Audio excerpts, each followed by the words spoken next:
It's honestly, it's unforgivable to think that people would do that. I mean, I don't understand what is the motivation for wanting to take this away from these kids.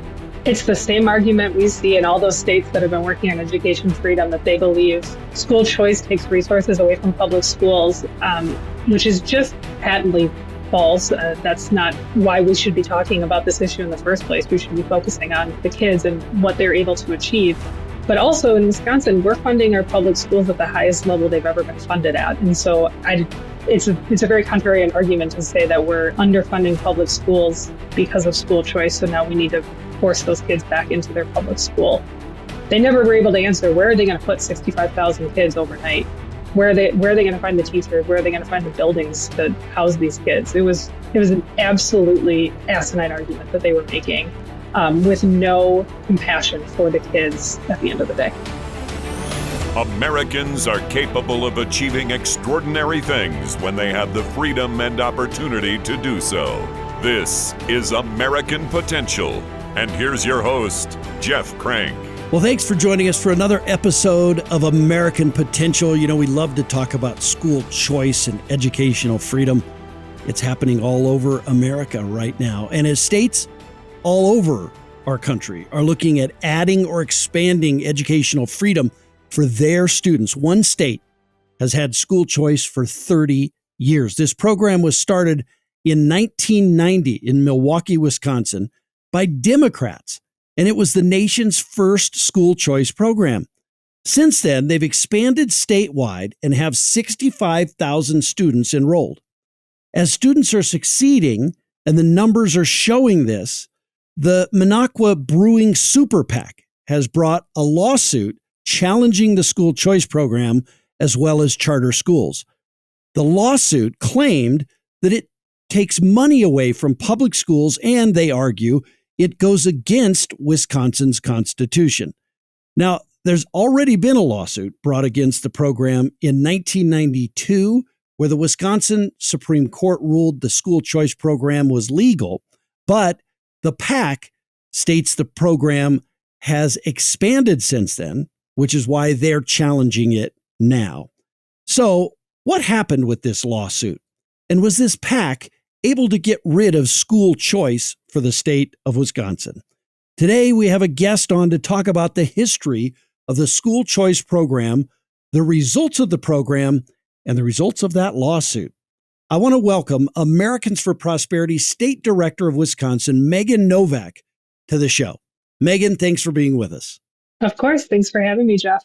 So, Wisconsin's program, we talked about it starting in Milwaukee all those years ago. And I remember this being, it was the sort of initial battle on school choice or educational freedom. And at the time, it was really controversial because, it just had never been done. And there was, a whole group of, I suppose, bureaucrats around the country that saw this as a terrible attack on the system. And how dare they try to do this? Talk about the history of the school choice program in Wisconsin. Of course. So like you said, we had the first program in the entire country here in Milwaukee, Wisconsin. And it all stemmed from Democrats in Milwaukee and Republicans in the governor's office at the time coming together and saying, Milwaukee public schools are not serving all students. There are so many students that are slipping through the cracks who aren't able to read, who aren't able to do math. How can we help them get a better education? And they came up with school choice, and they started a pilot program in Milwaukee.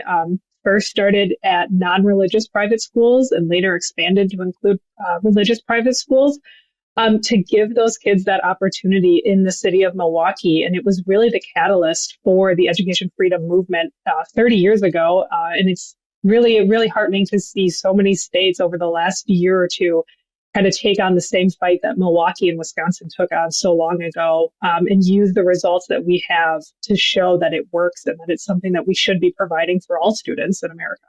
So I want to take a minute to talk about that, because there's lots of states right now today that are talking about passing education savings accounts. And in some states, and I will tell you in Wyoming, they're looking at doing it. And, there's a bill in Wyoming, in the Wyoming legislature, that would create a an ESA program. It's not perfect the way it's written. It's not everything that you and I would want in a program. But what you just talked about speaks to the fact of, take what you can get and then expand it over time. And that's really what happened in Wisconsin. Like, I can tell you, if in all those years ago, if it would have been a full-blown school choice program with religious, non-religious schools, not means tested in any way, I think we'd still probably be beating our heads against the wall trying to get it passed.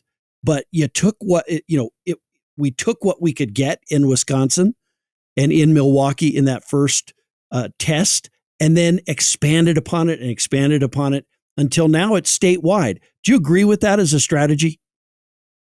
Absolutely. When it comes to kids' education, you can't leave anything on the table. And if that means you can help a few this first go around, then you help the few and you show that it works. And then you keep expanding and expanding until you can help as many students as possible get the best possible education. Like you said, we saw that here in our state, a super limited pilot program in Milwaukee that is now serving 65,000 students 30 years later. And there's still more work to do here where we could expand it further. But for now, we have 65,000 students that are getting some sort of education freedom in our state. And it's wonderful. Well, and I look back to those first kids that went through that program who are all adults now, right? And you think about it, if we would have waited for the perfect program to where we said, boy, this is exactly what we want, those kids would have been lost. I mean, they would have not gotten to have the benefit of educational freedom. And who knows what would have happened to them. Lives are changed because these programs are instituted in states. And so that's how important this is. If we're going to talk about school choice and educational freedom, we can't be like the bureaucrats who look at it as, well, the system needs to be changed. We need to look at it as each individual kid, and let's save as many and help as many as we can. We get what we can passed, and then each year you go back and you try and get a little bit more until it is full-blown freedom in education. Yes? Absolutely. Couldn't have said it better myself. Yeah. Okay, great. So now once this passed in the 90s, the school choice program in Milwaukee, how did it affect public schools? How were public schools affected by it? The Milwaukee public school system, unfortunately does continue to struggle, but I think that's more a sense of what they're up against and the thousands of kids who have now left because of those ongoing struggles. That was part of the reason why we were able to expand it. And later in the 90s, we were able to lift the caps. So there weren't as many kids being limited from joining the school choice program in Milwaukee. And then the means test, increasing that poverty limit to 300% so that even more families could get out. But when you look at the overall picture in Wisconsin and look at the statewide program we have now outside of Milwaukee, we see that rising tides rise all ships, I think is how the saying goes. Maybe I screwed that up a little bit. But you see that public school students and the public schools are seeing that they need to compete for kids, and that if kids have another option and more than just, the quote unquote rich kids can leave for the private school because we have school choice,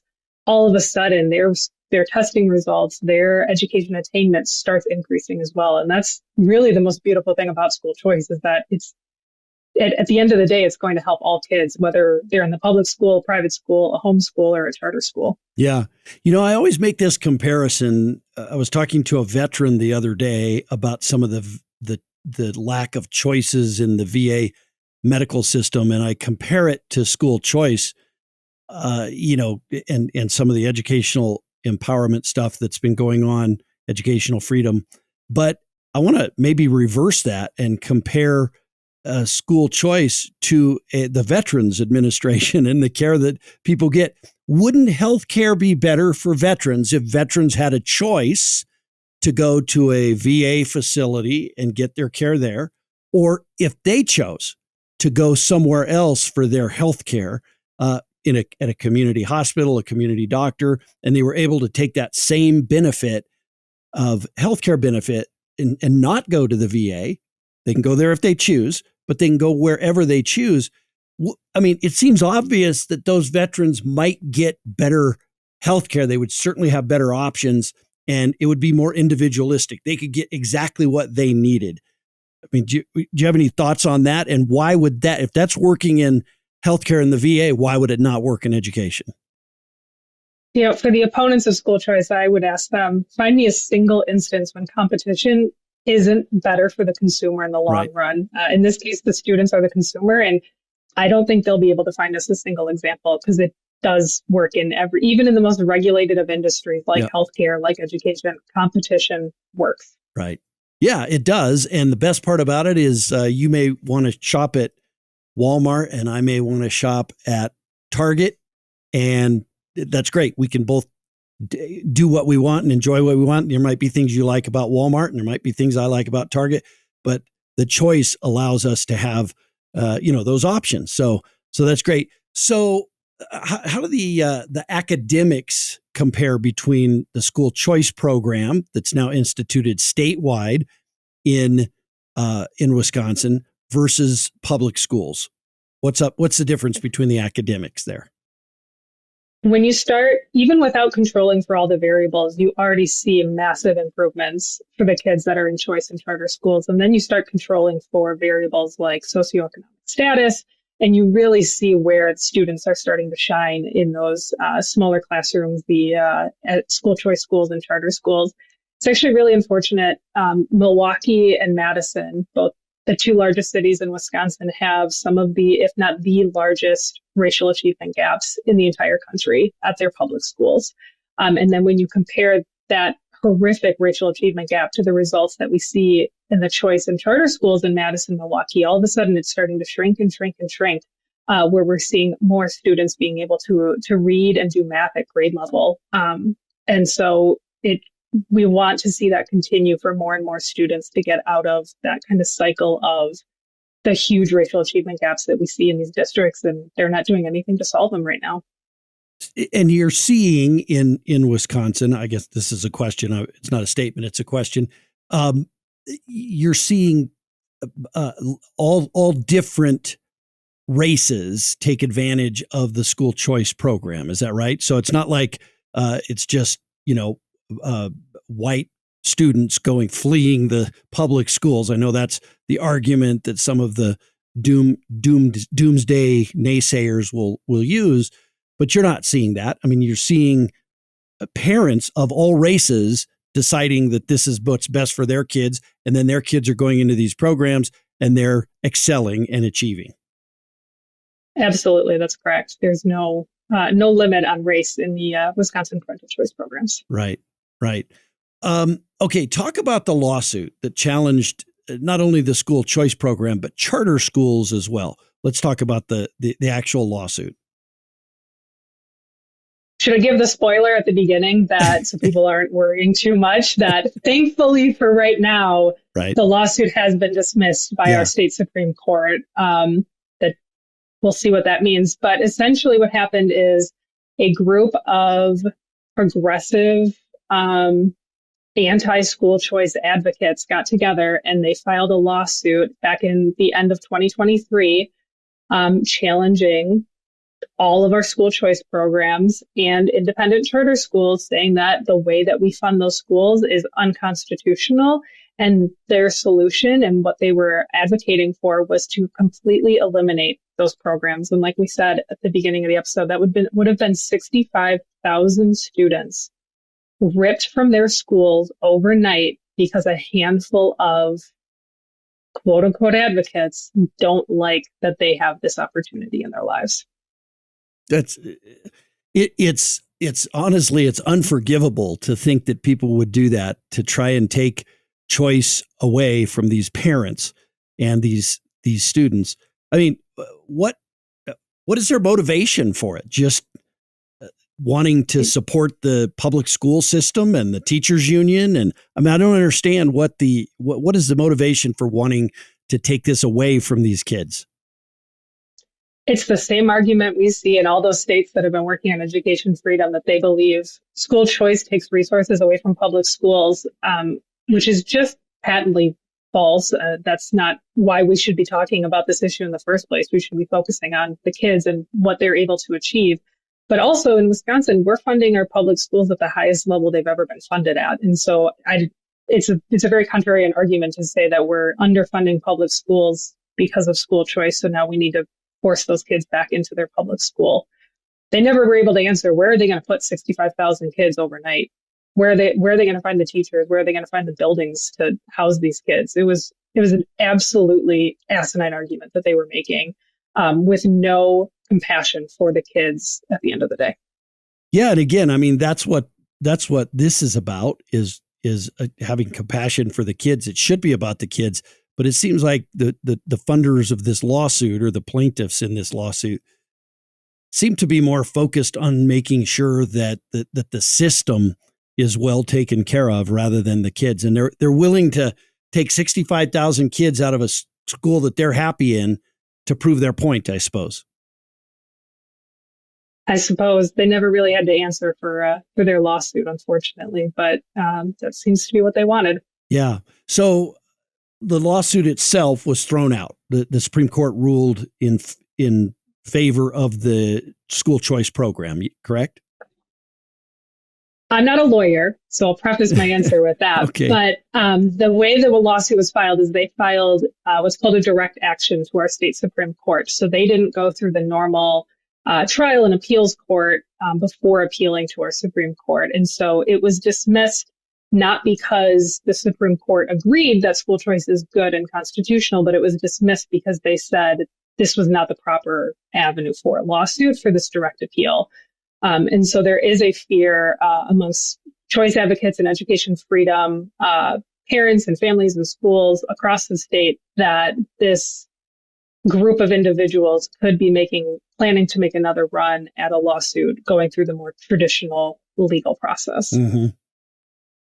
So there would be obviously the possibility of another lawsuit. I mean, what is, I mean, I guess their stated belief is that this hurts funding for public schools, but as you say, that can't be the case since public schools in Wisconsin have more funding now than they've ever had.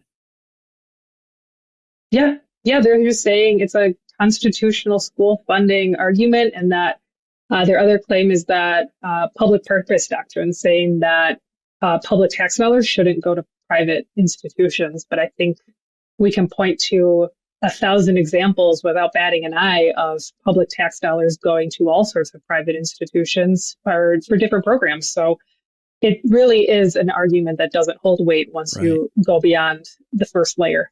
Yeah. Well, Americans for Prosperity is a grassroots organization, and I'm sure you have great examples of some of the kids that are benefiting from this program right now.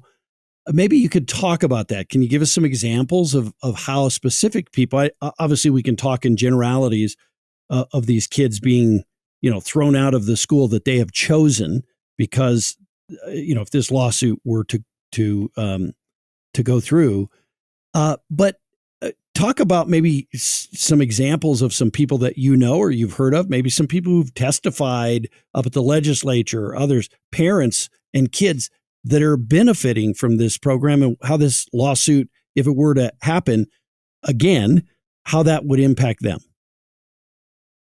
When the lawsuit was first filed, there were probably a dozen families who came forward to step up and specifically join on basically a countersuit to defend it. And some of the stories they have of how impactful choice and charter has been to their families can bring you to tears. But I think about a conversation I had with a woman who graduated from a choice school 2 years ago, and now she has a full ride scholarship to a university in Wisconsin, and she is studying to become a teacher so she can give back in the same way her teachers gave to her in the choice program. And she's the first person in her family to go to college and on a full ride scholarship. I think about the mom that we talked to who was able to get her daughter into a choice program, who just needs a little extra hands-on support and a smaller classroom size, and is now went from kind of struggling and barely making it in her elementary school to now thriving. She's getting A's and B's in her classes because she's able to have that attention and is in the right school for her. And just broadly in education freedom in Wisconsin with this lawsuit, it's not just an attack on the choice in charter schools, but in my opinion, it's their first attempt to then go after any other opportunity that isn't the traditional public school. And I think about, we have dozens of activists that are homeschool families. And I think about that they have made the choice for their family that homeschool works the best for them. And if this lawsuit came back and they're successful, is homeschooling the next thing on their agenda to get those kids back into the public school? And the benefits are endless. And 65,000 students this year alone that are in the program. And you go back 30 years and try and figure out how many kids have benefited. I've asked for the number and no one has it because we just don't know how many. At this point, hundreds of thousands of kids have been touched by the choice and charter programs in Wisconsin. I think we could do a podcast in and of itself of just Wisconsin choice kids that are graduates of the program to hear how it has changed their lives for the better. So, Jeff, I guess if you're willing to do another podcast, we can probably go find you a couple thousand kids who have a chance at life because of this. Yeah, no, and those are the great stories. We love to tell them. So we'll work with you to find that. And I would argue that the people behind this lawsuit, you talked about how they're attacking maybe homeschoolers with this and everything else. I'll tell you who they are attacking. And it doesn't need to be personalized in this way. They're attacking those kids that benefited from this program and that are currently benefiting from this program. I mean, essentially, as individuals, they would be the ones who, if this program were to go away, they would be the ones that would suffer the most, would be the kids that are benefiting from it right now and their parents. To me, this is an issue of, individualism versus collectivism. We've got these folks that are out there pushing this lawsuit. They're for the collective. They're for the system. They're defenders of the status quo and of more money being taken out of the pockets of the taxpayers of Wisconsin and given to government versus, I think, your position, the position of Americans for Prosperity and the position of these parents is that individuals ought to be able to decide what's best for their own kids, not have the government decide it for them. Isn't that ultimately what this is about? It absolutely is. I mean, my kids aren't school aged yet, but I look at them right now and I can already tell that they're going to have completely different ways of learning things. And I think anyone who is a parent or is around kids ever knows that every kid is different. And to just say one size fits all, that it's unacceptable and it doesn't work. And we have decades of data to show that it doesn't work.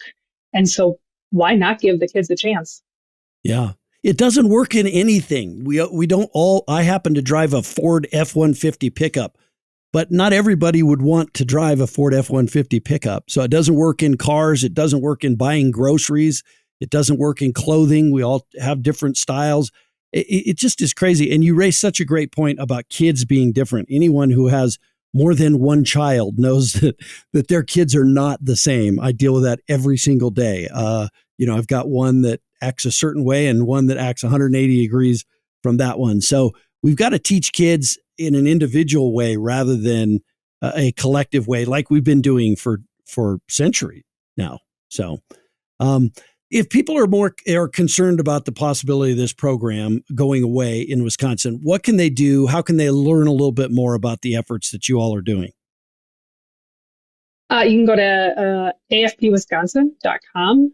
We've got that website up and running. You can get in touch with us, and we are happy to talk to anyone about staying involved in the education freedom movement, having that conversation and bringing a voice to their local community about how important school choice is, whether they're involved with it directly or they just believe in education for freedom for kids. We want every single one of those voices to be heard. So head over to afpwisconsin.com and get in touch with our team, and we'll be sure to use your voice to help make sure that if another lawsuit is filed, we can stop it right in its tracks. Right.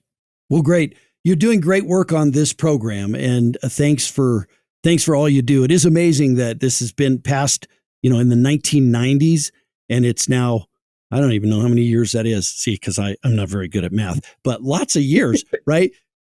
40 some years, and you're still having to defend it. It's it will be defended for the next 50 years. You'll always have to be defending this. But as you say, people, as students come out of this and they're able to do it, they are the defense, right? We have to look at this and say, are these kids being helped? And can we help more kids by improving the program and making it better? But let me ask you this. What else are you doing in Wisconsin? I mean, we've got you on the show. So what other things are you working on in Wisconsin right now that you'd like to tell us about? Well, speaking of competition, Jeff, and how competition is always a good thing, we are in the middle of a fight with utility companies in our state legislature about whether or not there needs to be competition in building transmission lines to save costs on ratepayers. So stay tuned on that one, but that's been a big fight trying to, again, show that competition is a good thing. We're actually working on a healthcare policy, again, to try and inject some competition into the healthcare, expanding scope of practice for nurse practitioners to see if that can help increase access and quality. We know it does. And so all of the things that we are working on a state legislative level in Wisconsin right now, and that we're talking about, when you really go back to it, it's injecting competition into the different sectors that touch all of our lives to try and get a better product for each and every one of us, whether that's a kid, whether it's a patient, or whether it's someone paying that utility bill. At the end of the day, we want competition to make everything better for the consumer.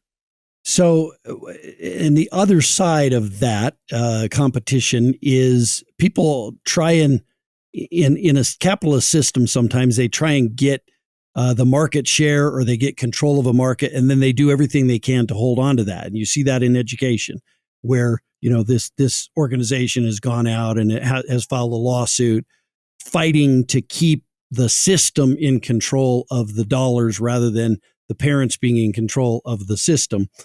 And you see that through utility companies, right? They get control. They have a monopoly in many cases. So they then want to use that to make more money and reduce competition.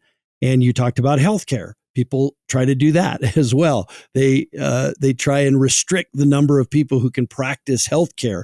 But all of those things are bad for the consumer. If there's more doctors, if there's more people who are able to practice, as you're talking about with nurse practitioners, or scope of practice legislation, the more people that are practicing, the better it is for the consumer. And so all of these things, as you mentioned, have that same free market competitive nature attached to them. Any thoughts on that, just in general, and how sometimes we, as a society, allow people to start getting either a monopoly, or they protect their business, and we really ought to be leery of that. We ought to fight against that because it's better for the consumer. That's exactly why it's so important that AFP exists in Wisconsin and in every other state, because all of those companies and organizations that are pushing for a monopoly and protectionism, they pay to have their lobbyists work on those issues to enshrine their monopoly even further. Whereas the general public, the students for school choice, the ratepayers who are paying their utility bill, and patients, who's their advocate group? Right. They don't have one. They have AFP. AFP is the one who's standing against and fighting back against these organizations who are able to employ full-time lobbyists and really work the system in their favor. Whereas taxpayers and students and ratepayers, they have AFP to fight for them. And that's what I think is the best thing that we have going for us as an organization, as AFP in every single state, is that there's no shortage of taxpayers, of students, of ratepayers, of patients who need someone to fight on their side. And that's why we exist. Yeah. Well, listen, Megan, AFP Wisconsin is lucky to have you. Wisconsin is lucky to have Americans for Prosperity. It's one of the great AFP chapters around the country. You do great work in state and on national issues. But thanks for joining us. I appreciate your time. Thank you for having me, Jeff. Yeah, you bet. Okay, well, look, we talked about it in general, the whole idea of competition and why that's good for people in all sectors of our economy, whether it's healthcare or, utilities or schools. We have done schooling the wrong way. Education has been done the wrong way in America for a very long time. because we allowed a monopoly to run a school district, and we based it on a zip code where someone lives in a zip code. It shouldn't be based on that. It ought to be individualized to the student themselves, to the things that they like, the things that they're better at. It ought to it ought to help and expand and give options to parents to pick and choose what's best for their individual child. And, I know families that maybe have 3 or 4 kids, and 3 or 4 kids go to different schools because those schools serve their kids the best. That's what this should be about. It's called freedom.